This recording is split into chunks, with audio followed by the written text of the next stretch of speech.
Hello, welcome back to my channel. ഞാൻ ബാസില.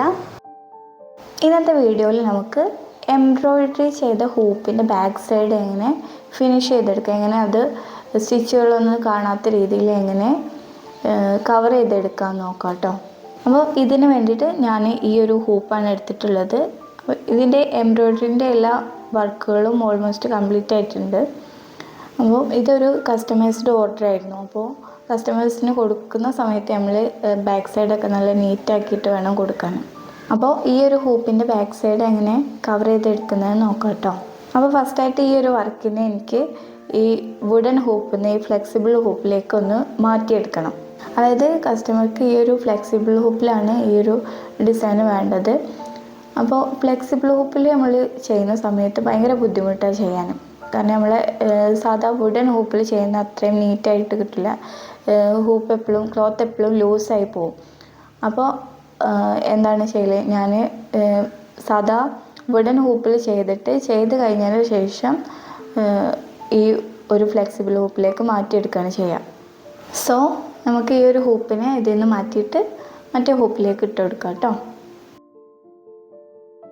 ഇപ്പോൾ ഇത് റിമൂവ് ചെയ്തെടുത്തിട്ടുണ്ട്. ഇനി നമുക്ക് മറ്റേ ഹൂപ്പിലേക്ക് ഇടുന്നതിന് മുന്നേ ആയിട്ട് ഈ സെയിം സൈസിൽ നമുക്ക് ഒരു ക്ലോത്ത് കട്ട് ചെയ്തെടുക്കണം. ഇതിപ്പോൾ ഞാനും ഇവിടെ ഈ സെയിം മെറ്റീരിയൽ തന്നെയാണ് എടുത്തിട്ടുള്ളത്. നിങ്ങൾക്ക് വേണമെങ്കിൽ ഏത് പ്രിൻ്റബിൾ ഫാബ്രിക് വേണമെങ്കിൽ അങ്ങനെ യൂസ് ചെയ്യാം. ഏതാ നിങ്ങളുടെ കയ്യിലുള്ളത് വെച്ചാൽ അങ്ങനെ ഏതെങ്കിലും ഒരു ക്ലോത്ത് വെച്ചിട്ട് ഇതിൻ്റെ താഴ്ഭാഗത്ത്, അതായത് നമ്മൾ വർക്ക് ചെയ്ത ബാക്ക് സൈഡിൽ വെച്ചിട്ട് നമ്മൾ പുതിയ ഹൂപ്പിലേക്ക് ഫിറ്റ് ചെയ്ത് കൊടുക്കുകയാണ് ചെയ്യുന്നത്.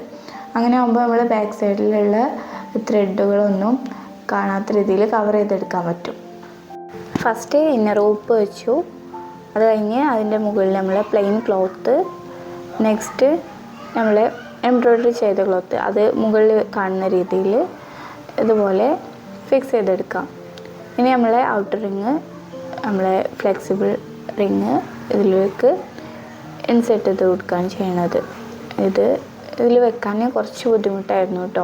അതായത് കേസ്മെൻറ്റ് ഫാബ്രിക് ആണ് രണ്ടും, താഴെ മേലെയും കേസ്മെൻറ്റ് ഫാബ്രിക്കാണ് യൂസ് ചെയ്തത്. അതുകൊണ്ട് തന്നെ അത്യാവശ്യം തിക്നെസ് ഉണ്ടായിരുന്നു.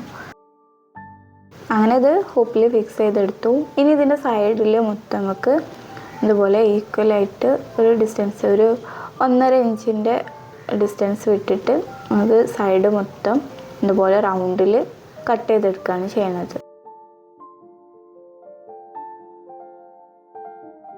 ഇതിപ്പോൾ ഇതിൻ്റെ സൈഡുകളൊക്കെ നല്ല കറക്റ്റാക്കി കട്ട് ചെയ്തെടുത്തിട്ടുണ്ട്. ഇനി ഇതിൻ്റെ സൈഡ് നൂലിളക്കി പോരാതിരിക്കാൻ വേണ്ടിയിട്ട് ഒന്ന് ലോക്ക് ചെയ്ത് കൊടുക്കുകയാണ് ചെയ്യുന്നത്. അപ്പോൾ ഫസ്റ്റ് പ്രഷർ ഫുഡ് ചേഞ്ച് ചെയ്ത് കൊടുത്തിട്ടുണ്ട്. ഓവർലോക്കിങ്ങിൻ്റെ പ്രഷർ ഫുഡാണ് എടുത്തിട്ടുള്ളത്. ഇനി സ്റ്റിച്ച് അഡ്ജസ്റ്റ് ചെയ്ത് കൊടുക്കണം. അതിൽ ഓവർലോക്കിങ്ങിൻ്റെ സ്റ്റിച്ച് സെലക്ട് ചെയ്യാം. അതിനനുസരിച്ച് സ്റ്റിച്ചിൻ്റെ ലെങ്ത്തും വിഡ്ത്തും സെറ്റ് ചെയ്ത് വെക്കുന്നുണ്ട്. ഇതിന് ഈ ഒരു മെഷീൻ തന്നെ വേണമെന്നില്ല കേട്ടോ. നിങ്ങളുടെ കയ്യിൽ ഏത് ഫാഷൻ മേക്കറാണോ ഉള്ളത് അതിൽ സിഗ്സാഗ് സ്റ്റിച്ച് വെച്ചിട്ട് ലോക്ക് ചെയ്തെടുത്താലും മതി.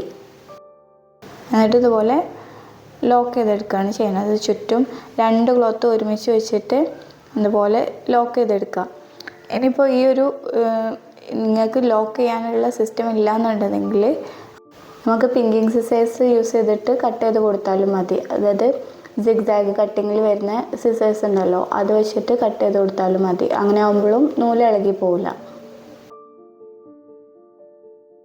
ഇതിപ്പോൾ ഇതിൻ്റെ റൗണ്ട് മൊത്തം ഇതുപോലെ ഓവർലോക്ക് ചെയ്തെടുക്കുകയാണ് ചെയ്തത്.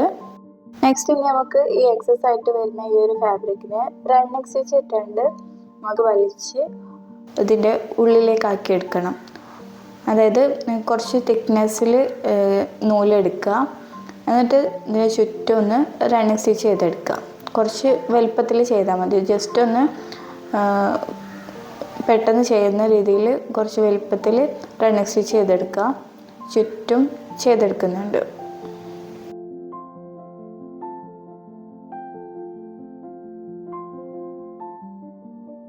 ഇതുപോലെ നമ്മൾ സ്റ്റാർട്ട് ചെയ്ത് അവിടെ എത്തുന്ന വരെ റണ്ണിങ് സ്റ്റിച്ച് ചെയ്തെടുക്കുക. എന്നിട്ട് റണ്ണിങ് സ്റ്റിച്ച് ചെയ്ത ആ നൂലൊന്ന് നല്ല ടൈറ്റിലൊന്ന് വലിച്ചെടുക്കുക. അപ്പോൾ അതൊക്കെ ചുരുണ്ട് നമ്മൾ ആ ഒരു ഹൂപ്പിൻ്റെ ഉള്ളിലേക്കായി കിട്ടും. എന്നിട്ട് നമുക്കവിടെ നല്ല നല്ല ടൈറ്റിൽ അവിടെ പിടിച്ച് നന്നായിട്ടൊന്ന് കെട്ടി കൊടുക്കുക. ഒന്ന് 2-3 പ്രാവശ്യം കെട്ടി കൊടുക്കുക കേട്ടോ. ഊരി പോരാത്ത രീതിയിൽ നന്നായിട്ട് കെട്ടി ഉറപ്പിച്ച് കൊടുക്കുക. ഇത്രയേ ഉള്ളൂ. നമ്മുടെ ഹൂപ്പ് ഇവിടെ ഫിനിഷ് ചെയ്തെടുത്തിട്ടുണ്ട്. അപ്പോൾ ഈ ഒരു മെത്തേഡിലാണ് എൻ്റെ ഓൾമോസ്റ്റ് എല്ലാ ഹൂപ്പുകളും ഞാൻ ഫിനിഷ് ചെയ്തെടുക്കാറുള്ളത്. അപ്പോൾ ഇത്രയേ ഉള്ളൂ ഇന്നത്തെ വീഡിയോ. നെക്സ്റ്റ് വീഡിയോയിൽ വീണ്ടും കാണാം. അതുവരേക്കും ബായ്. പിന്നെ നിങ്ങൾക്ക് വീഡിയോ ഇഷ്ടപ്പെട്ടിട്ടുണ്ടെങ്കിൽ ലൈക്ക് ചെയ്യാനും സബ്സ്ക്രൈബ് ചെയ്യാനും മറന്നു പോകരുത് കേട്ടോ. അപ്പോൾ ഓക്കെ, ബായ്.